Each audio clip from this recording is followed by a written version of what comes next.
Assalomu alaykum hammaga. Hop. Cobalt Chevrolet mashinasini olib qo'ygandu, ya'ni bir kun oldin kecha bu mashinani ishlarini qilib bitirdi. Xudo xolisa bu mashinaga to'liq holatda, xullas ideal holatda ustunovka qilib hamma narsasini ishlatib berganmiz. Ya'ni qilib bergan ishimiz Malibu 2 rul ustunovka qilib berganmiz. Malibu 2 bar ustunovka qilib berganmiz.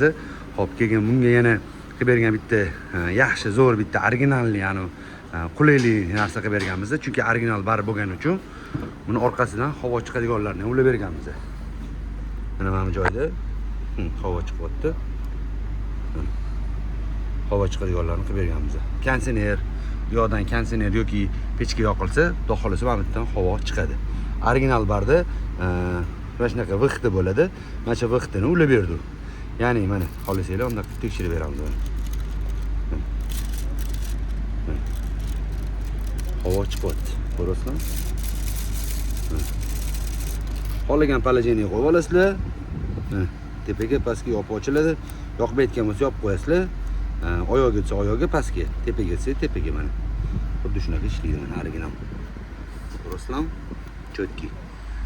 Xudo xolisa shunaqa ishlarni qilib berganmiz. Xo'p, bu qilib bergan xizmatlar narxlarini bitta-bitta tanishtirib o'taman sizlarga. Malibu 2 bor hozirgi kunda originali $265 turibdi.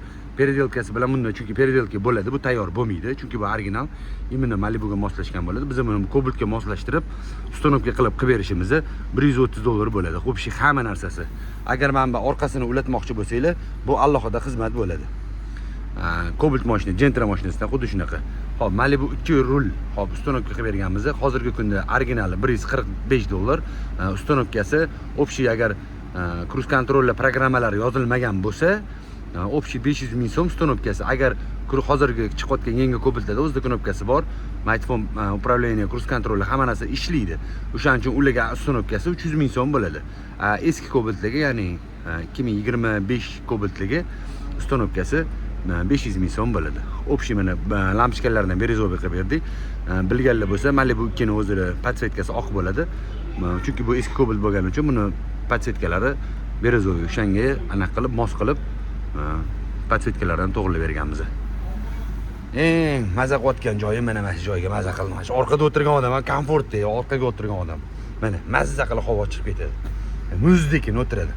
Ana oldida konditsioner yoqib qo'ysa, orqaga ham o'tkazib yubor degan yoki balandroq qo'y degan narsa yo'q. Mana xohlagan orqada o'tirgan odam, ya'ni bolalar, ayollar orqada o'tirsa, ayolinglar kimdir o'tirsa, onalar misol uchun orqada o'tirganda bemalol o'ziga moslab ketaverishadi. Faqat u yerdan yoqib yuborgan yoki o'sha oyoq palajiniga o'tkazib qo'ygan bo'lsanglar, yaxshi davleniya beradi. Oyoq bilan basharaga qilib qo'ysanglar, sal davleniya pasayadi. Chunki bu pastdagi vixtdan olingan, ya'ni oyoqning davleniyasidan olingan. O'shani hisobiga faqat oyoq palajinida ishlaydi. Kimga shunaqa xizmatlarimiz kerak bo'lsa, xudo xolisa pastki nomerlarga aloqa qilsanglar, shuni jo'tga qilib bitirishga harakat qilamiz. Sog' bo'ling, salomat bo'ling.